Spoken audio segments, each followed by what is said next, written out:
सभी को नमस्कार। प्राचीन भारत में सूर्योपासना की परंपरा मैंने पिछले 3 वक्तव्यों में की है और सूर्योपासना का वैश्विक प्रसार ईसा से कई हजार साल पहले से भारत के अतिरिक्त भारत में तथा भारत के अतिरिक्त अन्य कई देशों में रहा है। इस पर भी मैंने स्वल्प चर्चा की है। उसमें जरथुस्त्र का जो धर्म है, उस पर बात छूट गई है। अवेस्ता जिनका धर्म ग्रंथ है और अनेक देवता, देवमंडल जो अवेस्ता का है वह वैदिक देवमंडल से समानता रखता है।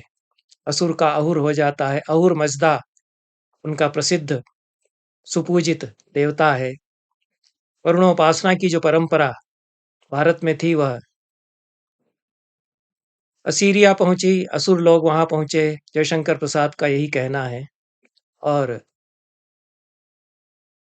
वही वरुण सूर्य के रूप में भी पूजित होते हैं। सूर्य के प्राचीन काल में भारत में अनेक मंदिर थे, विशालकाय मंदिर थे। ऐसा लगता है कि सबसे प्राचीन मंदिर भारत में किसी देवता के अगर हैं तो सूर्य के ही हैं। और अनेक प्राचीन मंदिरों की परंपरा तो यही बताती है कि ये द्वापर काल के मंदिर हैं।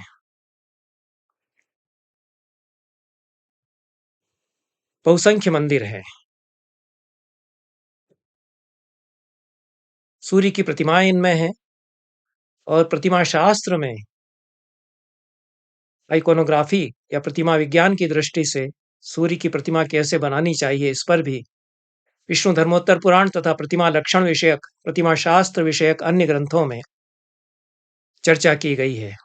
तदनुसार सूर्य सिंदूर के समान रक्त वर्ण के महातेजस्वी रूप में बनाए जाते हैं। सुंदर उनके मूछें होती हैं। उनका वेश औदिच्य या उत्तर भारत के लोगों जैसा रहता है। आकार उनका शुभ होता है। विविध आभूषणों से अलंकृत वे बनाए जाते हैं। 4 भुजाएं उनकी होती हैं।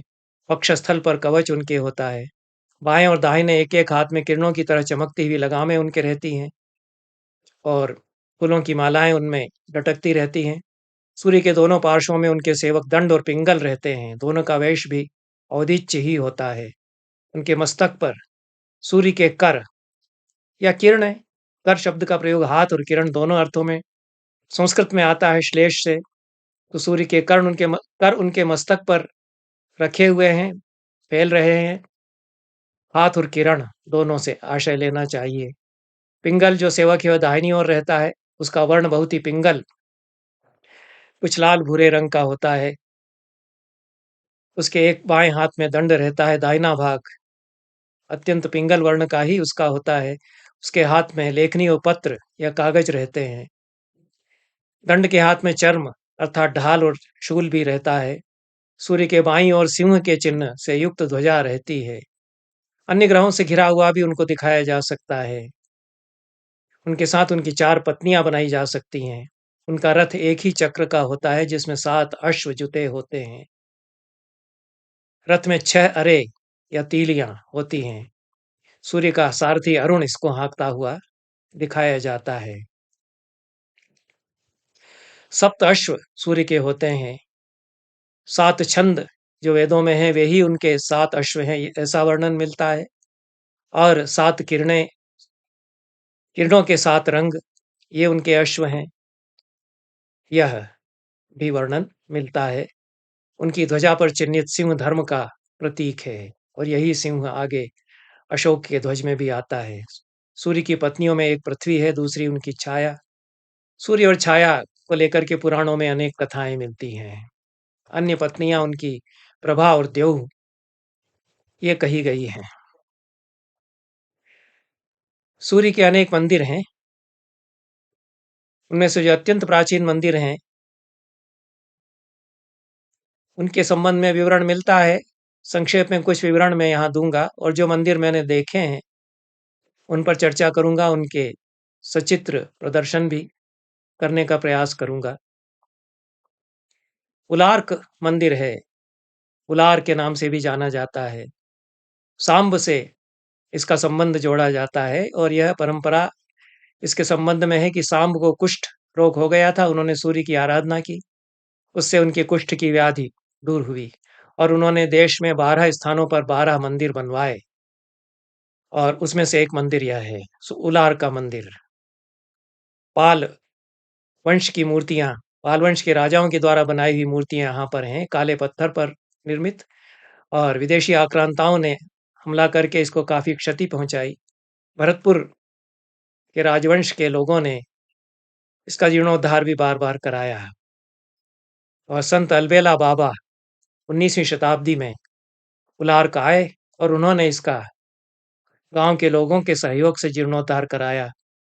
यह परंपरा भी विदित है। उत्खनन में आसपास अनेक अन्य मूर्तियां मिली हैं, शिव पार्वती गणेश आदि देवताओं की अनेक विखंडित मूर्तियां पालकालीन मिलती हैं। जनजातियों के लोग यहाँ आकर के नृत्य करते हैं। यह परंपरा अभी भी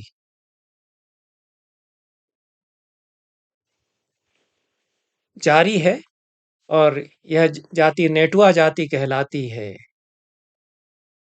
नेटुआ नृत्य ये लोग करते हैं, विशेष प्रकार का बाजा बजाते हैं, उससे सूर्य प्रसन्न होते हैं, ऐसी मान्यता है। छठ के दिन विशेष रूप से दूर दूर से श्रद्धालु आते हैं, यहाँ महिलाएं विशेष रूप से आती हैं और रविवार को भी बहुत भीड़ यहाँ जुटती है। मेला यहाँ लगता है भव्य। कटारमल सूर्य मंदिर है, यह भी प्राचीन सूर्य मंदिरों में से एक है। पूर्व की तरफ मुख्य द्वार इसका है। उत्तराखंड राज्य में अल्मोड़ा जिले में यह मंदिर है, सुनार गांव में। कत्यूरी राजवंश के शासक कटारमल ने 6ठी-9वीं शताब्दी में इसका निर्माण कराया। बहुत प्राचीन है यह भी, और उससे प्राचीन और भी मंदिर हैं। यह कुमाऊं क्षेत्र के विशालतम ऊंचे मंदिरों में से एक है और विलक्षण स्थापत्य है इसका। बेजोड़ शिल्पकला का भी यह उदाहरण है। रणकपुर का सूर्य मंदिर है, आबू में, राजस्थान में, बहुत प्रसिद्ध है और अत्यंत ही भव्य शिल्प और कारीगरी का यह नमूना है। पहर मंदिर है, असम में गुवाहाटी के समीप गोवालपारा गांव में पहर नाम के पर्वत पर ही यह मंदिर स्थित है और 9 शिवलिंग भी इसमें सूर्य की मूर्ति के अलावा हैं।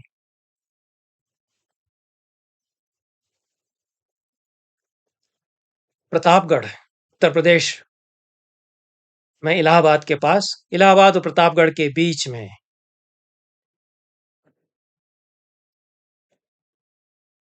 प्रतापगढ़ का सूर्य मंदिर है और पांडवकालीन पौराणिक स्थल यहाँ पर हैं। भयहरण नाथ हैं, उससे 300 मीटर की दूरी पर पूर्व में पूर्वाभिमुख सूर्य मंदिर है। 8वीं-9वीं शताब्दी में ही यह भी बना था, ऐसा माना जाता है। दक्षिणार्क सूर्य मंदिर है, दक्षिणार्क मंदिर कहलाता है। यह भी बिहार के गया जिले में है। बिहार में सबसे अधिक सूर्य मंदिर है, ऐसा लगता है। सावित्री देवी को यह समर्पित है और मौर्यकाल में चंद्रगुप्त मौर्य ने इसका निर्माण कराया या उनके भी कुछ पहले यह बनाया गया, ऐसी इसके बारे में परंपरा बताई जाती है। देव सूर्य मंदिर है या देवार्क मंदिर भी इसको कहते हैं। बिहार के औरंगाबाद जिले में देव नामक स्थान पर यह है और पूर्वाभिमुख न होकर के पश्चिमाभिमुख है यह, इसमें यह विशेषता है। शिल्प और वास्तुशास्त्र की दृष्टि से, नक्काशी की दृष्टि से अत्यंत ही उत्कृष्ट कलाकृतियों का इसमें खजाना मिलता है और छठी 7वीं शताब्दी के आसपास इसका निर्माण हुआ था, ऐसा इतिहासकार पुरातत्वविद अनुमान करते हैं। और अनुश्रुति तो यही है कि सांब ने जो 12 मंदिर बनवाए थे उनमें से एक यह भी है। ओंगारी का सूर्य मंदिर है, 3री शताब्दी ईसा पूर्व में यह बनवाया गया, ऐसी परंपरा है। नालंदा जिले के ओंगारी नामक स्थान पर यह स्थित है। तालाब के किनारे पर यह बना हुआ है और कला और संस्कृति का भव्य स्मारक यह है। मनौती मानने के लिए श्रद्धालु दूर दूर से यहाँ आते हैं। बिहार शरीफ जो कि नालंदा का मुख्यालय है, उससे 30 किलोमीटर दूर यह स्थित है। गर्भगृह इसका पश्चिमाभिमुख है। बेलार्क सूर्य मंदिर मंदिर है। बेलाउर सूर्य मंदिर भी कहलाता है। बिहार के भोजपुर जिले में बेलाउर गांव के पश्चिमी एवं दक्षिणी छोर पर स्थित है। राजा सूबा ने इसको बनवाया था और 52 पोखरा तालाब भी उन्होंने बनवाए थे राजा सूबा ने। और 52 पोखरों में से या 52 तालाब जो उन्होंने बनवाए थे, उसमें से एक पोखर के मध्य में यह बेलार्क सूर्य मंदिर या बेलाउर सूर्य मंदिर बनाया गया। हंडिया सूर्य मंदिर भी बिहार में है। बिहार के नवादा जिले में नारदीगंज प्रखंड के हंडिया गांव में सूर्य नारायण का यह मंदिर है। यह भी बहुत प्राचीन है और उत्खनन में अनेक पुरातत्व के दुर्लभ अवशेष इस मंदिर से प्राप्त हुए। द्वापर युग से अनुश्रुतियों के अनुसार इसका संबंध माना जाता है। तालाब इस मंदिर के पास है। जितने भी सूर्य मंदिर हैं, उनके भीतर कुंड हैं या सरोवर के किनारे वे हैं और सरोवर या कुंड का जल अद्भुत औषधियों से युक्त भी बताया जाता है। इस हंडिया के सूर्य मंदिर में भी जो सरोवर है, उसमें स्नान करने से कुष्ठ सहित सभी रोग दूर होते हैं, ऐसी मान्यता है। गया का सूर्य मंदिर है। यह विष्णुपद मंदिर से 20 किलोमीटर दूर उत्तर की ओर रेलवे स्टेशन से 3 किलोमीटर दूरी पर स्थित है, सोन नदी के किनारे पर। यहाँ पर छठ पर मेला लगता है। उत्तर प्रदेश में महोबा में सूर्य मंदिर है। राहिला सागर के पश्चिम दिशा में चंदेल शासक राहिल देव बर्मन ने एक तालाब खुदवा करके राहिल सागर के नाम से जो बनवाया, उसके किनारे यह मंदिर बनाया गया है 9वीं शताब्दी में। वास्तुकला बहुत सुंदर यहाँ पर है। कुतुबुद्दीन ऐबक ने इस पर हमला किया था और उससे इसको नुकसान पहुंचा। भग्नावशेष में ये सारे मंदिर प्रायः स्थित हैं। सागर, मध्य प्रदेश में सागर जिले के पास रहली तहसील है। वहां पर भी बहुत प्राचीन सूर्य मंदिर है, लेकिन खंडहर विशेष रूप से बचा है। झालावाड़ जिला राजस्थान का, वहां पर सूर्य मंदिर है, 10वीं शताब्दी का। परमार वंशी शासकों ने, मालवा के शासकों ने इसका निर्माण कराया था। इसके गर्भगृह में विष्णु की प्रतिमा है। मंदिर सूर्य का है, क्योंकि जैसा मैंने पिछले 3 वक्तव्यों में बताया है कि सूर्य और विष्णु एक ही हैं। अभिन्नता उनकी मानी गई है पूरी वैदिक परंपरा में। 17 फीट ऊंचाई इसकी है और कोणार्क के समान इसका शिखर है, कोणार्क के मंदिर के समान। अष्टकमल, अष्टदल कमल सुंदर ढंग से उकेरे गए हैं। गुंबज बहुत आकर्षक है, कलश हैं और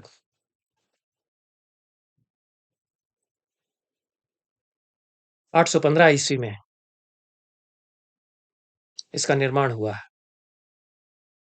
ऐसा कहा जाता है। नागभट्ट द्वितीय ने इसका निर्माण कराया। रांची जिले में सूर्य मंदिर है। रांची से 37 किलोमीटर की दूरी पर गुंडू के समीप यह मंदिर है। संगमरमर पत्थर से बना हुआ है। 18 पहियों और 7 घोड़ों के रथ पर विराजमान सूर्य की प्रतिमा यहाँ पर है। मेला यहाँ पर लगता है। श्रद्धालु लोग बड़ी संख्या में आते हैं। उनके रहवास के लिए धर्मशाला भी यहाँ बनाई गई है। जम्मू में मार्तंड मंदिर प्राचीन मंदिर है।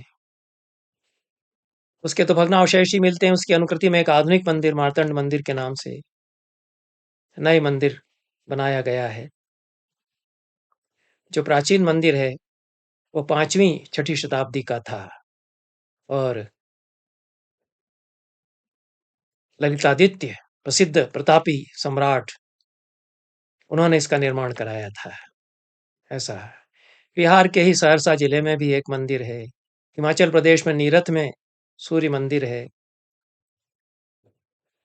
अनेक सूर्य मंदिर इस प्रकार से हैं। इनमें से 3 मंदिरों का अवलोकन करने का मुझे अवसर मिला। कोणार्क प्रसिद्ध है मंदिर, उड़ीसा जिले में, उड़ीसा में भुवनेश्वर के निकट।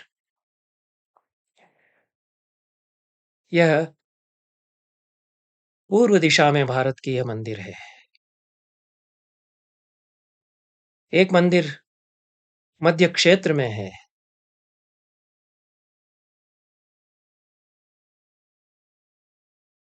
पवाया गांव में वह मंदिर है, ऐसा अनेक पुरातत्वविद मानते हैं। ग्वालियर जिले के पास पवाया गांव है और वही प्राचीन पद्मावती है, उस संबंध में अभिलेख मिलते हैं। इस समय पवाया कहा जाता है। वहां पर सूर्य मंदिर 8वीं शताब्दी में निर्मित एक था। उसका केवल चबूतरा बचा है और आसपास अनेक पुरातात्विक अवशेष मिलते हैं। भभूति पद्मावती आए थे विदर्भ के पद्मपुर से चल करके, और पद्मावती वे पहुंचे थे। मालती माधव पूरा जो नाटक उनका है वह विदर्भ से, पद्मपुर से पद्मावती की यात्रा की सारी स्मृतियां उसमें पिरोई हुई हैं। मालती माधव का नायक माधव भी विदर्भ से पद्मावती आता है। भभूति भी पद्मावती आए, और माधव जो उनका, मालती माधव का नायक है, उसमें भभूति की ही प्रतिच्छवि है। अपना बिंब उसमें पिरो दिया है, डाल दिया है भभूति ने। मालती माधव में जो भौगोलिक स्थान वर्णित हैं वे पवाया गांव में मिलते हैं। शोण और पारा का संगम, नदियों का जो वर्णन किया गया है मालती माधव में, वे नदियां वहां हैं। विशेष रूप से इसकी सारी चर्चा मेरे द्वारा संपादित एक पुस्तक है, कवि भभूति और उनका नाट्य लोक। मेरे संपादन और डॉक्टर भास्कराचार्य त्रिपाठी के सह संपादन में यह प्रकाशित हुई थी संस्कृत परिषद सागर विश्वविद्यालय सागर से 1987 में। यह एक संगोष्ठी की कार्यवाही इसमें संकलित और संपादित की गई है।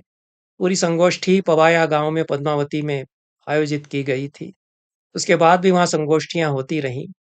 ग्वालियर में भभूति समारोह जो संस्कृत अकादमी करती थी, वह एक दिन पवाया गांव में भी विद्वान लोग जाकर के समारोह या संगोष्ठी उसमें करते थे। बहुत पहले की बात है। तो यह एक मध्य प्रदेश में ग्वालियर में पवाया गांव में मंदिर है। महामहोपाध्याय वासुदेव विष्णु मिराशी का मत भिन्न है, और वे जालौन जिले के पास या झांसी के पास जो कालपी है उसमें सूर्य मंदिर मानते हैं। वहां भी सूर्य मंदिर के अवशेष मिलते हैं। मिराशी जी ने इस पर काफी लिखा भी है। दोनों ही मत हैं। भभूति कालप्रिय नाथ जिसको कहते हैं, कालप्रिय सूर्य को कहते हैं। कुछ विद्वानों ने कालप्रिया पाठ मान करके उसको उज्जैन का महाकाल मान लिया है। कालप्रिया पार्वती, काल शिव का पर्याय है और कालप्रिया पार्वती, तो कालप्रिया नाथ मंदिर अर्थात महाकालेश्वर का मंदिर। पर यह तो भ्रांत धारणा है, क्योंकि कालप्रिय नाथ पाठ मिलता है। कालप्रिया नाथ किसी भी पोथी में प्राचीन प्रामाणिक पाठ नहीं मिलता। भभूति के तीनों नाटकों में प्रस्तावना में बताया जाता है कि कालप्रिय नाथ की यात्रा महोत्सव में ये नाटक खेले गए। महावीर चरितम भी कालप्रिय नाथ की यात्रा महोत्सव में खेला गया। मालती माधव भी कालप्रिय नाथ की यात्रा महोत्सव में खेला गया। उत्तर रामचरित भी कालप्रिय नाथ की यात्रा महोत्सव में खेला गया। सन्निपतितश्च नाना दिग दिगंत वास्तव्यो महाजन समाज, ये वाक्य तीनों प्रस्तावनाओं में लगभग आता है। महावीर चरित में कुछ विस्तार से वर्णन है, मालती माधव में भी विस्तार से है। कालप्रिय नाथ की यात्रा महोत्सव में भभूति के नाटक देखने के लिए हजारों हजारों लोग आसपास के गांवों से जुटते थे और ये नाटक वहां खेले जाते थे। वह सूर्य का मंदिर था, वहां नाट्य महोत्सव होते थे। इस पर विवाद होता रहेगा कि वह पवाया गांव में है या ग्वालियर के निकट पवाया गांव में है या झांसी के जालौन के पास कालपी में है, पर यह एक मध्य क्षेत्र में है। और तीसरा मंदिर गुजरात में पाटन के पास प्रसिद्ध सूर्य मंदिर है। वही एक मंदिर है जो कि प्रायः पूरा का पूरा अक्षत बचा हुआ है और बहुत सुंदर मंदिर है। ये 3 मंदिर देखने का मुझे अवसर मिला, उसमें से पवाया का जो मंदिर है वह तो भग्नावशेष मात्र ही है और कोणार्क भी भग्नावशेष अधिक है। पर यह तीसरा जो मंदिर पाटन के निकट है, उसका अवलोकन हम करेंगे। तीनों मंदिरों का